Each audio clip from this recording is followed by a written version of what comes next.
I'm reminded of a story in the Old Testament. 4 men sat outside the city gate of Samaria. They were not allowed to go inside the city because they had leprosy. And the law did not allow for lepers to go inside the city. This also happened to be a time of famine, a time of a severe drought. And the famine was so bad, we read in 2 Kings, that mothers had actually began boiling their children so they could eat them.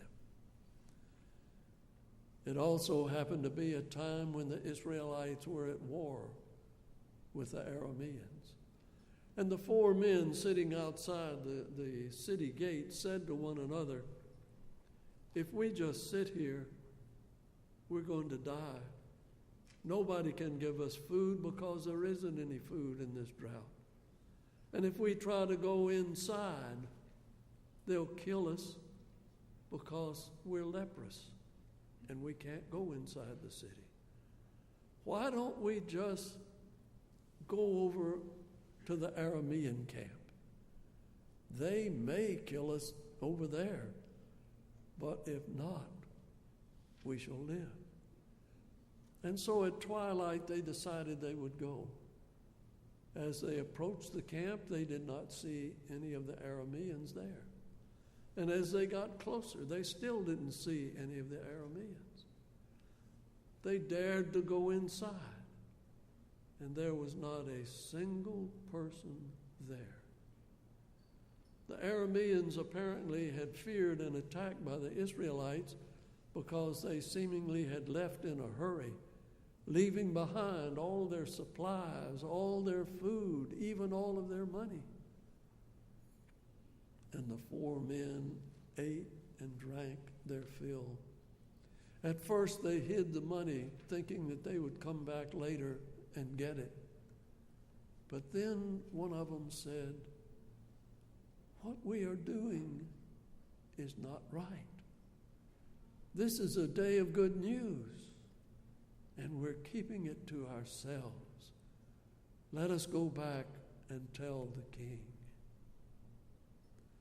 Now, this story comes from the Old Testament. But what I'm saying this morning is, this is a story for the church today. We have good news, and we are keeping it to ourselves.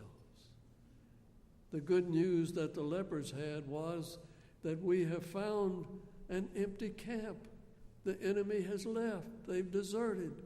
And we have found supplies, and we have found food, and we have found gold and silver.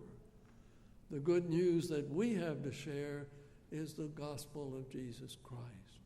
And just as the people needed that food back then or they would die, so also people today need the gospel of Jesus Christ or they will die spiritually.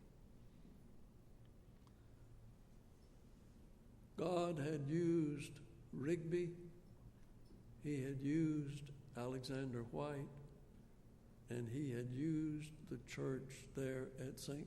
George's in Edinburgh to speak to the hearts of those people. And God can do the same thing right here in this church. Now, in this story of Rigby, you see, God had used 2 different methods here. He had used one method where the man bringing the people did not have to preach the gospel at all. He just brought the people to the church. He used another man to proclaim that message, to proclaim the gospel. But you know, it really wasn't Rigby, nor was it Alexander White who changed those people's hearts.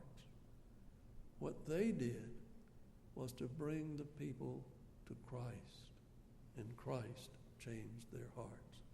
St. Paul said, "Woe is me if I preach not the gospel." And some people have that in their hearts. I have got to spread the word. St. Francis said, "Preach the gospel wherever you go, and if necessary, use words. You see, we can preach the gospel without ever using any words if we live that kind of life. There is a haunting line in Psalm 142. The second and fourth lines of the fourth verse read, "There is no one who takes notice of me. No one cares for me."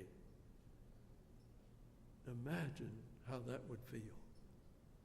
Out of all the people that you know, no one cares for you. They don't even notice you. In the King James Version, it is perhaps not as accurately translated, but it is more poignant. It reads, "No one cared for my soul." No one cared for my soul. A soul lost because no one cared. I heard Dr. Walter Holcomb tell a story one time about a church who became a redemptive fellowship for one of its members. A redemptive fellowship is a fellowship that redeems. According to the story, the man that Dr. Holcomb told the story about, he called Jack. Whether that was his real name or not, I do not know. But Jack had been a bombardier in World War II. That was a job he had not sought, and it was a job he did not want, because he believed it was wrong for a human being to take another human being's life. But he was told to train to become a bombardier, and he did. No one knows how many lives were lost when he dropped those bombs. Some of them innocent lives, women's lives, children's lives. Jack felt that very deeply. After the war, he got a good job, married a lovely young lady, and in time they had 3 precious children. They had a large home. He installed a swimming pool in the backyard. Everything seemed to be going just right for him. But then one day he got a frantic call from his wife. Their youngest child had drowned in the backyard swimming pool. Jack blamed himself for putting in that pool. He blamed his wife for not watching the children more carefully. But most of all, he blamed God, because he thought this was God's way of punishing him for the lives that he had taken during World War II. "I was just doing my job," he said over and over again. And Jack vowed he would never go back to church in his life. And he also started drinking heavily, something he had not done before. The pastor of the church came to see Jack, but Jack ordered him out of the house and told him never to come back. Some of the people of the church went to see Jack as well, but he ordered them out of the house as well. Jack had turned his back on the church, but the church had not turned their backs on him. Day after day, month after month, even year after year, for 3 solid years, they let Jack know of their love for him and how they wanted to help him. But his heart had turned to stone. His bitterness had cost him most of his friends. His drinking had cost him his job. He felt estranged from his family. He had become a broken and lonely man. But then it happened. Nobody knew how it happened. Nobody knew when it happened.